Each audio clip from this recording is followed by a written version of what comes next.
Grabe talaga. Uso talaga ngayon sakit. Ay, naku, sobrang lamig kasi ng panahon eh. Ay, kuya. Oh, Pwede mag-solicit sa'yo. ano yan? Ito may solicit na ako, galing ako sa ibang lugar. Pirmado na po ito ni Mayor. Para saan? Para saan? Sakit kasi yung anak ko. Oh, Na si matagal na yung mga isang linggo na nagkasakit anak ko. Binigyan na rin kami ng iba-ibang bahay dyan. No. Tulong lang. Pirmado naman na to. so anong gagawin ko? Anong kailangan mo Kahit tulong? ano lang kuya.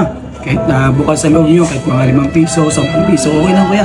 Kahit magkano. Kahit magkano? Oo. Tatanggapin yung buong buo. Oo kuya, anong problema sa Sigurado ka? Oo kuya. Wait lang, Okay po sandali yan. lang, sandali lang. Maraming salamat po. Dahil sa inyo, malaking tulong na po yan. Ah, bukal yan sa loob ko. Piso? Oh, sabi mo kahit magkano? Ano to? Sabi mo bukal sa loob eh. Yan lang yung bukal sa loob ko eh. Kahit nga hibla ka ng bulak, di makakabili ito eh.